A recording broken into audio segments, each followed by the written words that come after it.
Let's flow. Let's connect and flow. So welcome to the shift. This space is created with intention, with care. Lived experiences are here. Welcome everyone to Soulutions Workshop Series Part 6.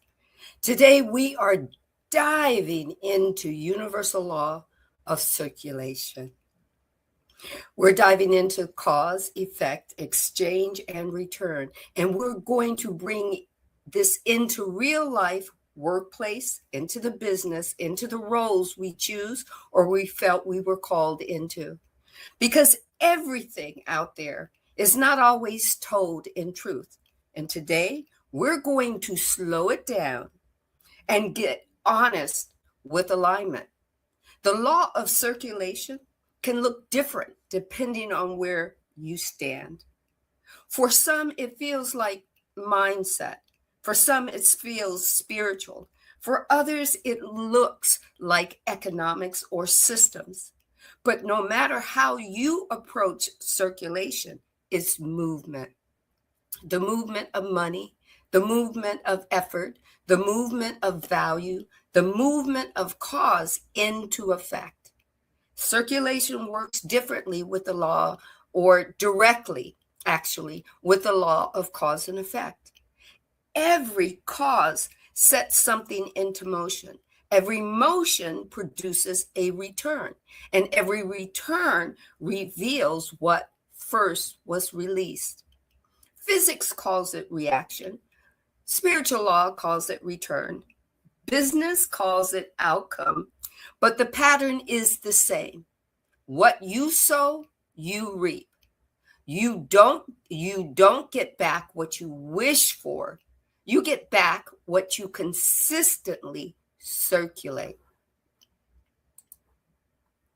So let's jump in to circulation in the workplace, because that's what we're talking about. The workplace, being an entrepreneur, being a first-time buyer of a business, being a jack of all trades, wearing all the hats, and even diving into your personal relationship with life. Single parent, parents trying to maneuver children growing from always listening to now having their own mind, and how you want to navigate that. The law of circulation is in every aspect of that. Why? Because it is constantly moving, regardless of whether you are aware of it or not, regardless of you believe in it or not. It is always active. And you certainly don't have to utilize it, or at least don't think that you're utilizing it. It's okay. Why? Because that's part of free will choice. But nonetheless, it still vibrates, it still moves, and it still creates for you, just in a different manner, right? So we're going to start with, of course, an employee. We're going to just think about it like this.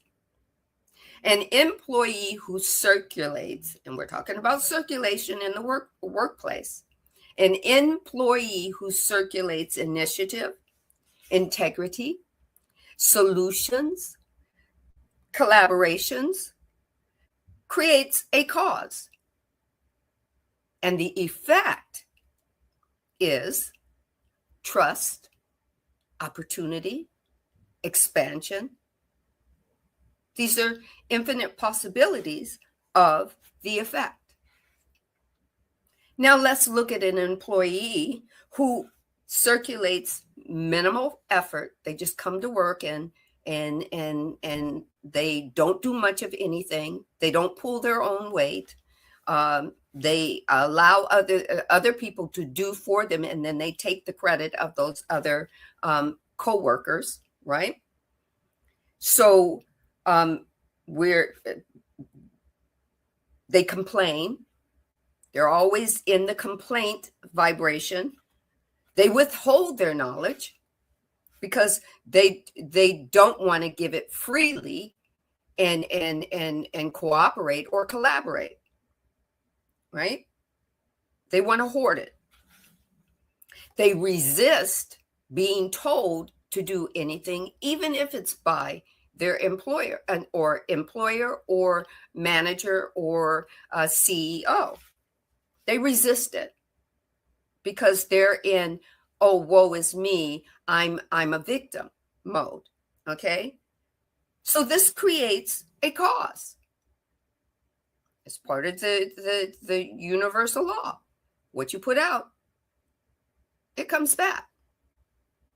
And the effect, possible stagnation, possible limited advancement, possible reduced influence. Will Durant summarized Aristotle. He said, Aristotle said, what we repeatedly do, excellence then is not an act, but a habit. So if you repeatedly do excellence, it becomes habit. If you repeatedly withhold knowledge or do minimal effort, that becomes habit as well.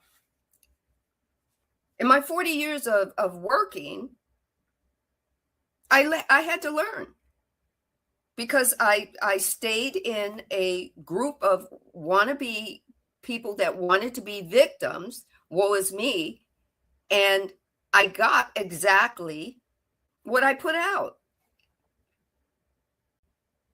until I started learning about the laws, the universal laws, and putting them into action. I'm not going to say everything turned out perfectly, but I started to see the difference. Right? What we repeatedly do, if it's excellence, then it is not an act, but a habit. But the same energy of withholding knowledge can be a habit too. Repeated behavior circulates identity, and identity produces return. This is the law of circulation. Take what resonates, leave what doesn't. This is infinite possibilities. There's a lot more to learn about the law of circulation that I have not even dived into. Okay? But what I found is that the law of the universe is on your side. It's got your back. But it needs you to point out what you need from it, what you desire from it. Not just place it in your wish bucket, but take that wish and show it, the universe, what you want it to look like, what you want it to feel like, what you want it to taste like.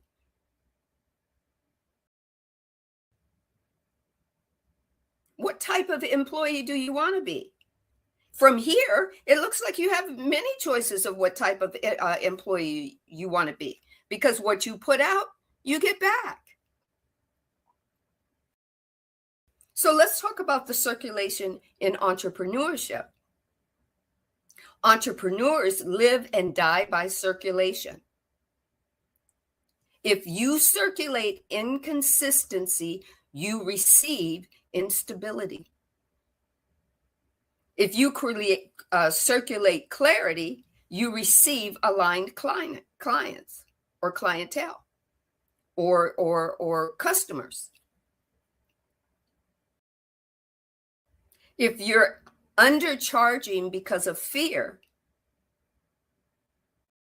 you're circulating under undervaluation.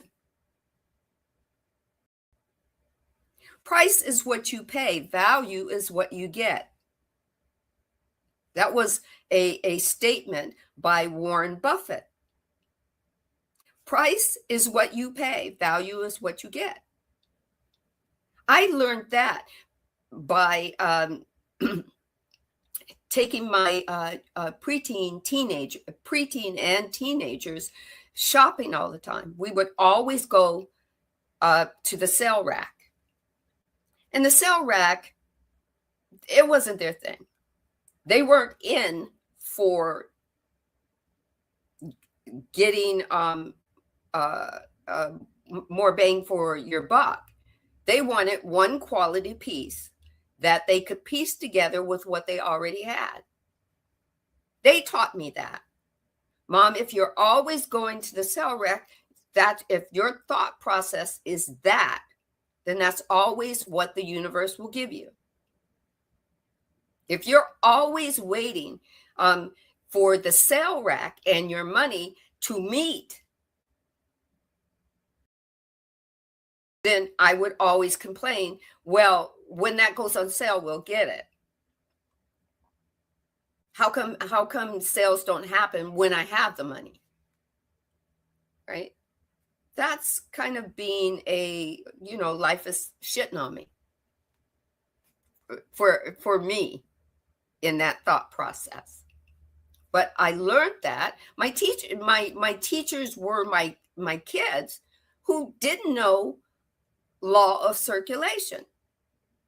They were just teaching me out of the mouth of babes. Price is what you pay. Value is what you get.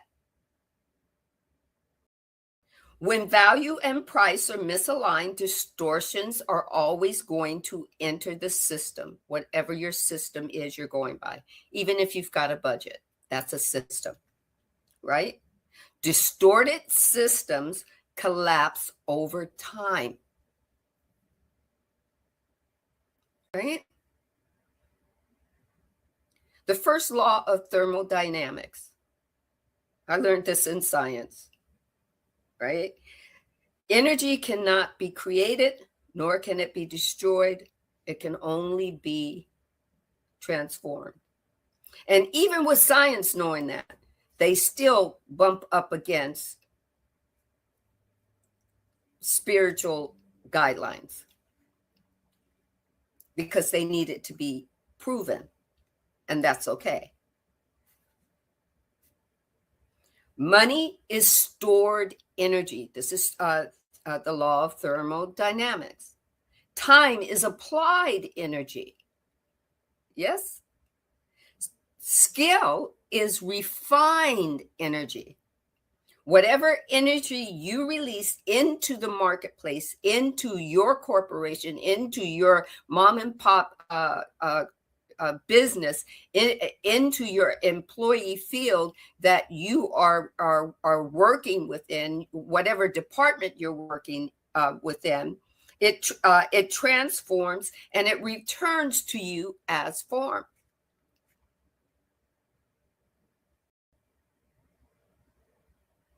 So if you're a first-time entrepreneur, you should. I'm not going to tell you you have to do anything.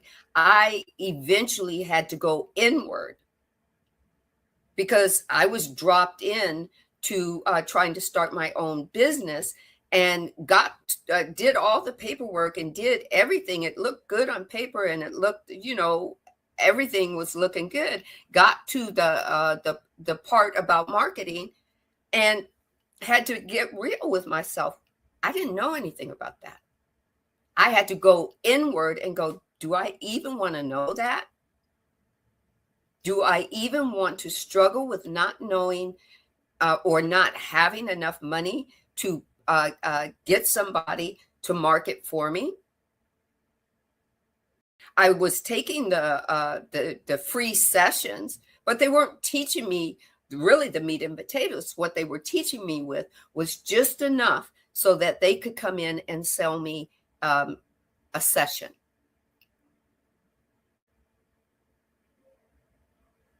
So I had to put it on a back burner. Now, I didn't know if that was what the divine wanted me to do.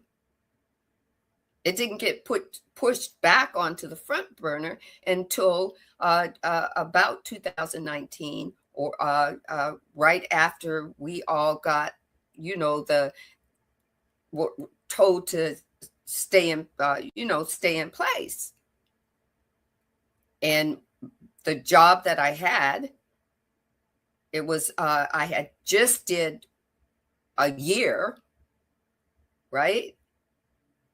And celebrating that, and they sent us all home. Now, the job was great, guys. They sent us home with computers and information and files, and their expectation was they were going to survive. They were going to move through this. Their expectation was the stay in place was not going to be that long, that they could kind of maneuver through. And when it started to look like that was not the process, last hired, first fired. So I had to pull that business out of mothballs or from the back burner and try to make sense of it. That meant that I had to dive into the difference between employee and and a business owner. What was inside me that said that I could do this? I hadn't dived into that.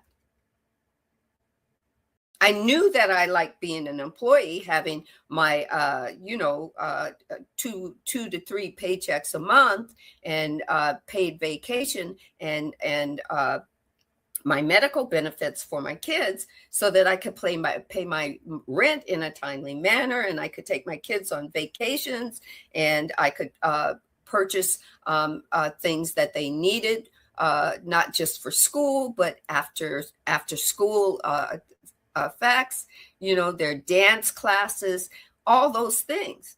But I didn't know if I had it in me to start a company and make that my bread and butter, that there were going to be days or months where there might not be enough money to make rent.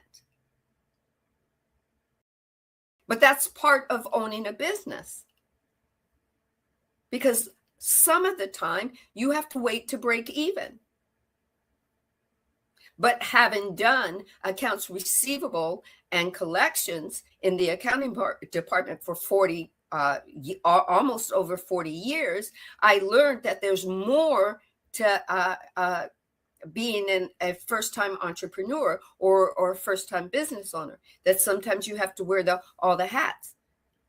That's an internal question that you have to ask yourself. Do I have what it takes to wear all the hats? Do I know what it takes to wear all the hats? Because all these people that are telling you that you being an employee, you're just giving your life away to corporations and blah, blah, blah. They're not telling you the full meat and potatoes. They're giving you a view, but they're not giving you a full panoramic view, so that you can decide who, number one, you want to be, and number two, where you want to take that, right? Whatever energy you release into a marketplace, whether it's your marketplace or someone else's, that transforms and returns to you because you've released it in some type of form. It manifests, it becomes. There's a lot more that we can dive into, but I'm just giving you a little bit. What I learned that, yes, I wouldn't mind owning my own business, but I first, number one, found out I already did accounts receivable and collections for 40 years. I don't want my company to be that, but I don't mind it being where I can teach first-time mom and pops, in seminars, how to utilize the laws of attraction, how to utilize the universal laws, how to go within and ask personal questions to themselves what they want, if this is what they want. Yes, I would love to have a business like that. Do I want to manage employees? No, I don't. You see, infinite possibilities, right? So let's talk about hoarding versus flow. And you can hoard as a employee. You can hoard as a manager. You can hoard as a first-time business owner. You can hoard as a corporate CEO. You can hoard, and then you can allow flow. Hoarding interrupts systems. I have a friend from a long time ago that she is stuck on her budgets and not spending money, and she, when she goes to look at new jobs, how much money is she going to make versus how happy will she be? Okay. And hoarding money that she might not take a vacation because it just really, really cost too much, but she really would have enjoyed it. Or she finds it at a reduced rate, but she'll wait and wait and wait till it can get more reduced, more reduced, more reduced.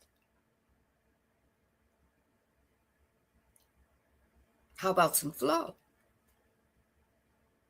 Okay, so hoarding interrupts systems. In economics, stagnant flow or capital flow slows growth. In biology, stagnant blood creates, let's call it, dis-ease or disease. In organizations, stagnant leadership suffocates innovation. Bruce Lee said, life is the movement of energy. Do you remember when he said that? Movement sustains vitality. When you get older, and some of you that are listening probably aren't there, but when you start to move into your latter 40s or your 50s or 60s, sometimes you stop doing the vibrational body work that you used to do. You slow it down. Who knows? Maybe you slow it down because the information that you were given from a very young age is when you get old, you stop doing things. Movement sustains vitality. Hoarding says there is not enough. When hoarding says there's not enough, what is the universe going to do? And especially if you're continuously thinking that there is not enough, the universe is going to say, let it be so. So it's going to open up situations, circumstances, conversations that say there is not enough. Circulation says there is replenishment through movement. My needs are always met. There is more than enough for every need to always be met. So every morning you wake up saying, I am thankful and grateful that my needs are being met in a timely, effortlessly manner. And then your brain power and your body look for that. Yes, no, maybe. Take what resonates, leave what doesn't. There is replenishment in movement, and that includes your body healing itself. Nature does not hurry. Nature doesn't hurry. It takes its own sweet time. Nature flows. I believe it was Lao Tu. I think I might be pronouncing it correctly, but maybe not. Lao, and his last name is Tzu. It says that nature does not hurry, yet everything is accomplished. Nature knows exactly what it's doing. It flows.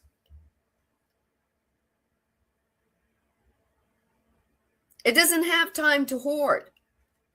It just goes with the flow. When it's time for leaves to fall from the trees, the leaves just fall. When it's time for the seasons to change, the seasons just change. There's nothing to hoard. It makes room.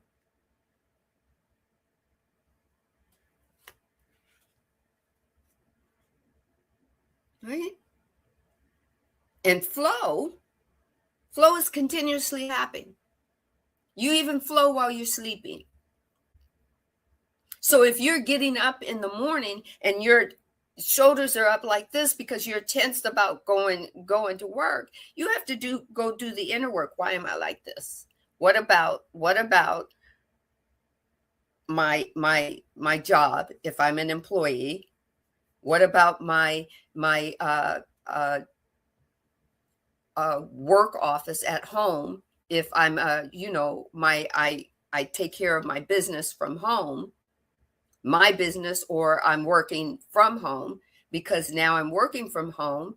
I did it to accommodate me being a single parent, and that way my kids can be at home. But is it conducive to you to be at home working while you're taking care of your kids? Are they a distraction? Should they be in daycare? Maybe even part-time. Are you wearing too many hats? Maybe you're hoarding your time.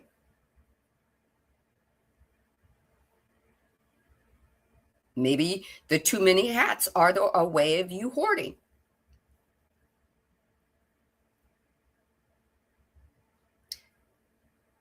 Infinite possibilities. You have to go within and choose which one is the culprit within you. And the only way to transform it or alchemize it is know that it exists.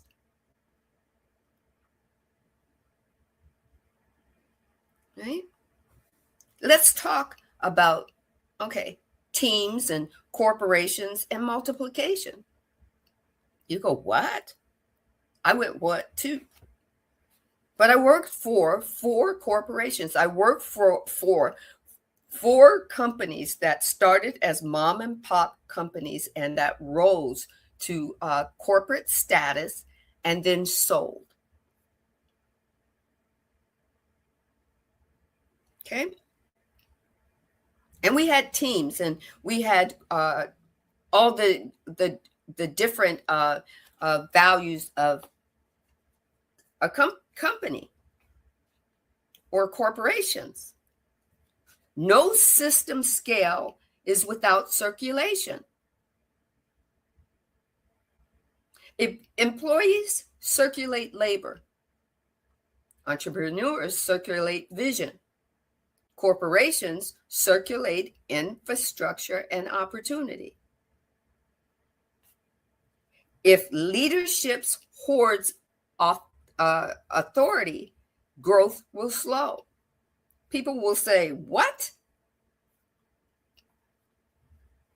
Employees will say, what?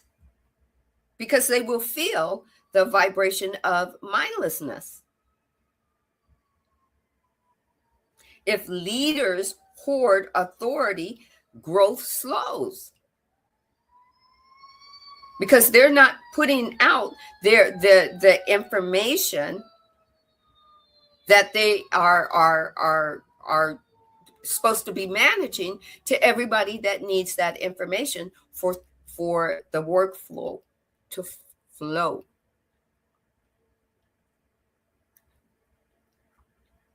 If profit is extracted without reinvesting, loyalties decline. If you're taking the money from your company and you're not reinvesting it in your company, in your employees, but you're taking it all to pay, to pay your mortgage, to pay this, to pay that, to build other things, but you're not putting anything back into the corporation that you have or the business that you have. A lot of people with 2019 and losing their job had to start little jobs so that they could make money to pay rent or to pay school tuitions or to continue the things and lifestyle that they had, but they weren't learning how to do that correctly, because in order to be a business that is in the black versus being in the red, before you pay yourself, you have to set up accounts receivable and a general ledger and accounts payable. And all these things have to be done. So at the end of everything being in this spreadsheet, you can see if you're in the black or the red.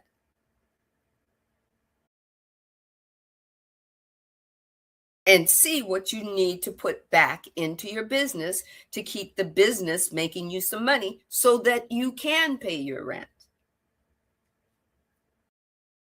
Now, here's the other thing. If employees withhold contributions, culture can deteriorate.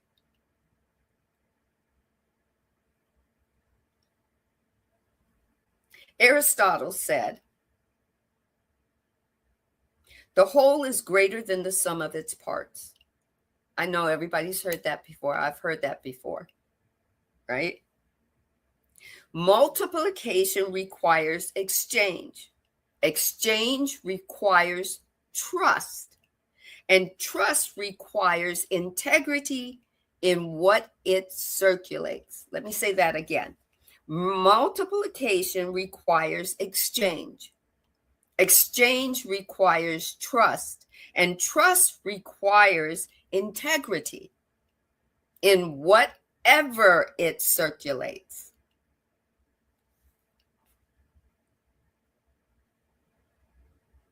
I mean, wow.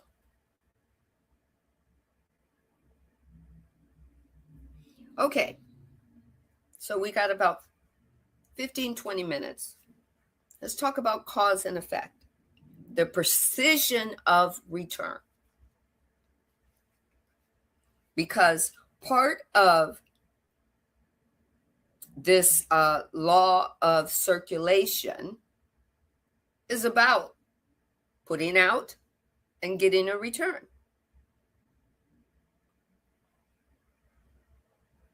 They're intertwined. They collaborate with each other. They build upon each other. It's energy. Let's talk about the precision of return. The law of circulation is not sentimental.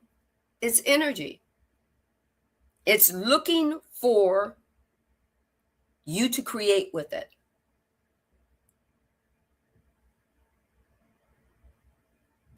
It's a precise tool. You circulate resentment, guess what you're going to get? Most likely, you will receive some type of friction. You circulate discipline, you might get stability. You circulate generosity, you might receive expansion. You might receive more of something that you've been wanting, because the universe says, oh, that's a giver.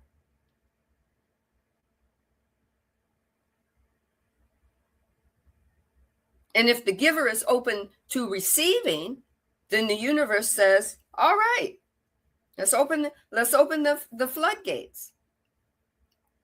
Infinite possibilities. Take what resonates, leave what doesn't.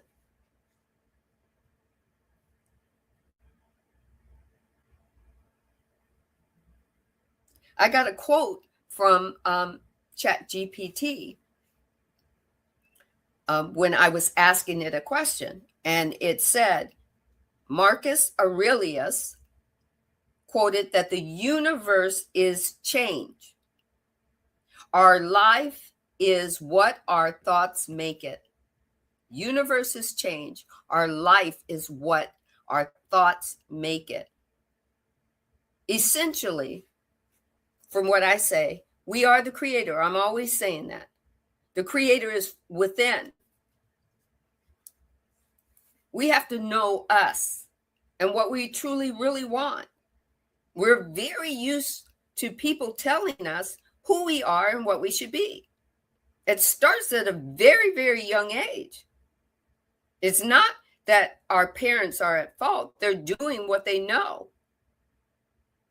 What they know might not be for the highest and greatest good of your growth and expansion, but nonetheless, they're doing the best they can with what they know. So when you go within to start changing or transforming or alchemizing your life process, it might be that everything is going to get uprooted. Change is going to happen. Change is the only constant in all of the universe. Change is always promised, no matter what. Right? Internal circulation becomes external experiences or manifestations. And no one escapes cause and effect. Not employees, not entrepreneurs, not corporations, and not individuals navigating life.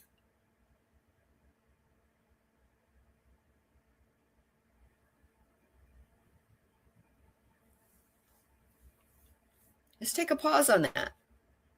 Not even nature escapes cause and effect. Nature pulls it in. That's why we have the seasons. That's why we have the tides.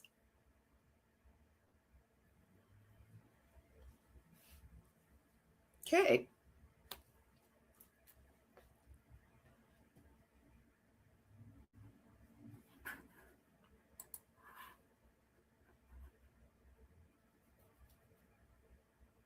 Life is growth,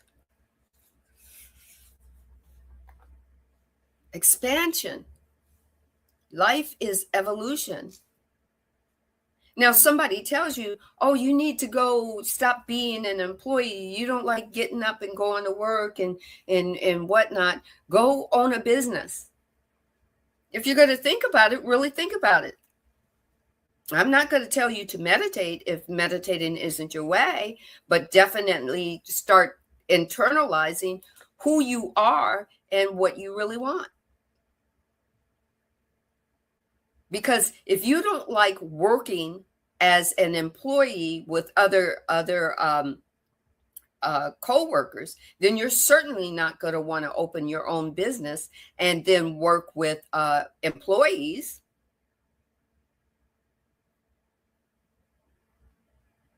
If managing people is not your forte, then you're not going to want to do that.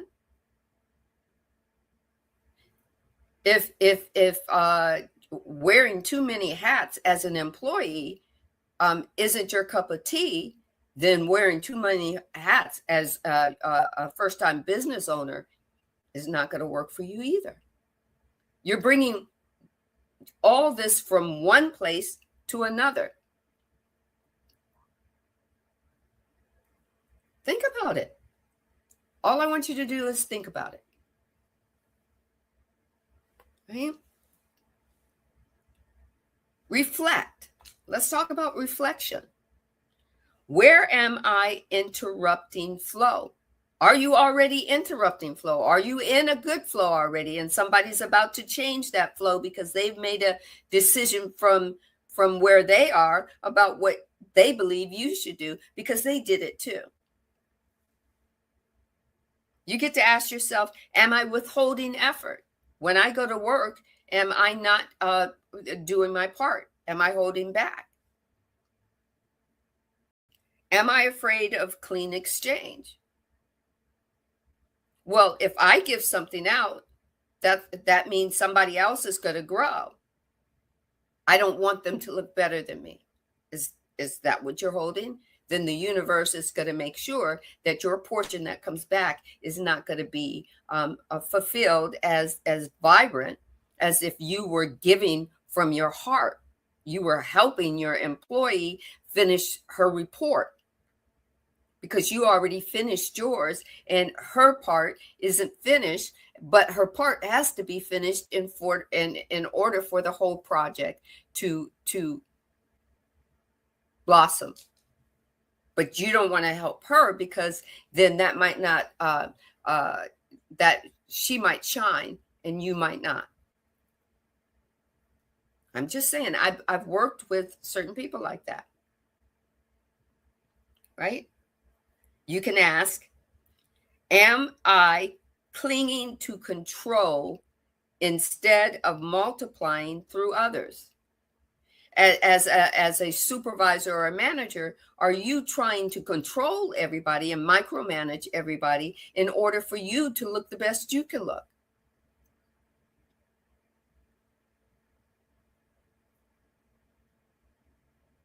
These are internal questions that you as an employee, that you as a first-time buyer, first-time owner, or owning a corporation, or owning a standalone business, or whatever, or owning a lemonade stand, right?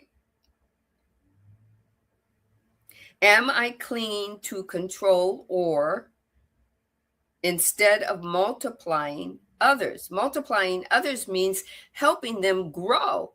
And with you helping them grow, it multiplies you growing because the universe says, oh, Sandra likes to help others.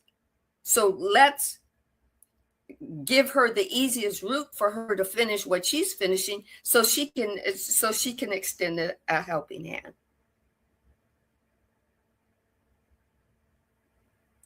You can ask yourself, am I expecting return without measurable cause? Are you expecting a return without putting anything in? The law of circulation collaborates with the law of cause and effect.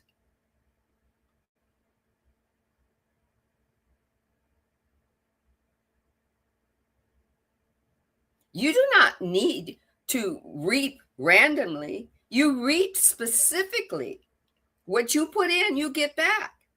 What you circulates returns.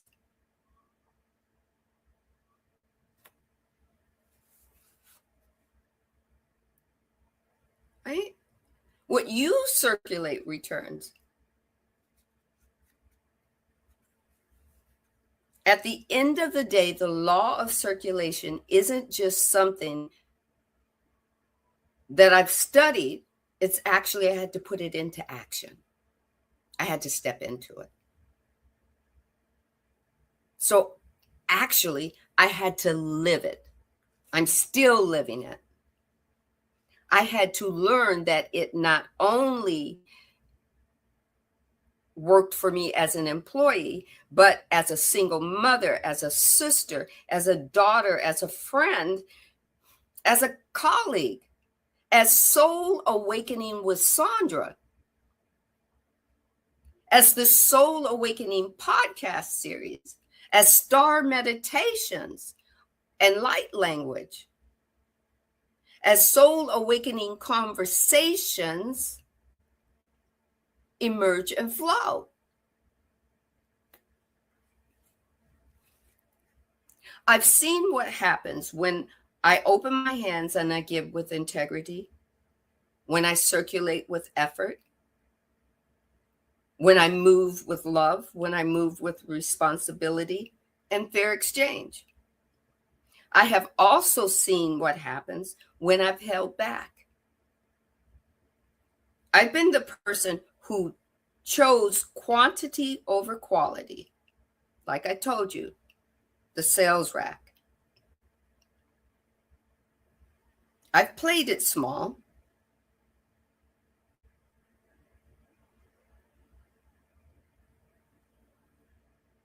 Right? Other seasons, some seasons taught me to resist. This law isn't about getting it right every time. It's not about it trying to prove you wrong. It's saying what you put out, it's going to give back. It's about becoming aware of what we are sending out. We are the receiver and we are the transmitter. What we transmit, we receive back. I know I'm still refining this, but I know this: when we circulate from a place of, as best we can, honesty, as best we can, responsibility, and as best we can, service, life responds in a way that helps us extend and expand and enjoy our journeys.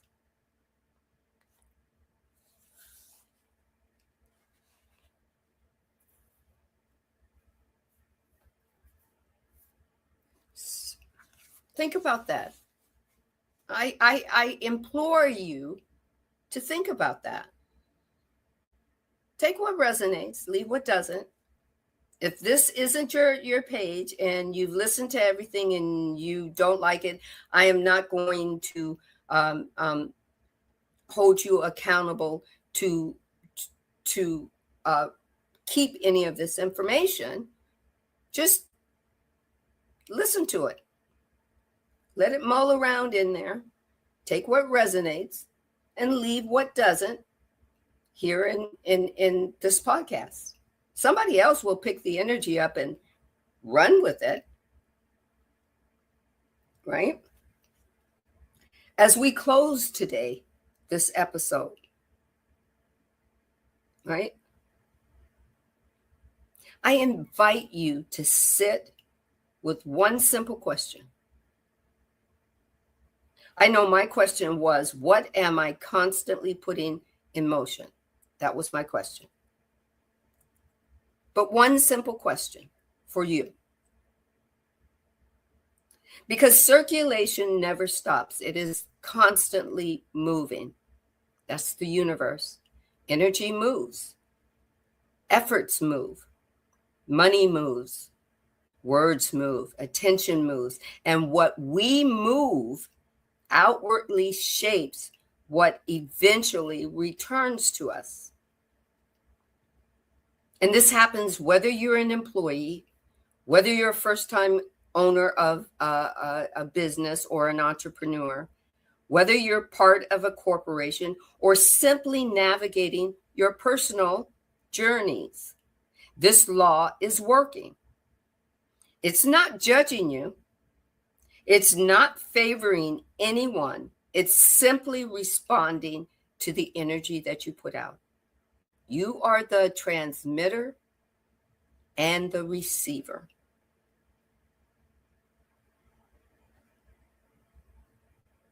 So that leads us to our next conversation in episode 7. Because once we understand that energy or that energy circulates, the next question becomes, where is my attention going? We will focus on expansion. And we repeatedly think about what we repeatedly think about shapes our external experiences. Right? So that's going to be the law of attention, episode 7. How we focus direct energy, how distraction can drain our power, and how intention or being intentional or being aware can completely change the direction of our life or lives. So until next time, take what resonates. Reflect on what is circulating around you, within you, what is moving out from you and coming back as manifested uh, physical, tangible life, right? So I want you to grow and expand. I can't make you grow and expand. My spiritual intention and vibration is for you to grow and expand. That your soul does not take a break when you go to work. It does not take a break when you're doing something that's extraneous. Your soul is with you 24/7. It's learning about you through the situations and circumstances and conversations that you're having. It's learning through all the operating systems that you're internalizing or that you're releasing. So until next time, take what resonates, leave what doesn't, and grow, expand, and evolve. I'll see you on episode 7. Take care. Wholeness and balanced love to you and yours. Peace.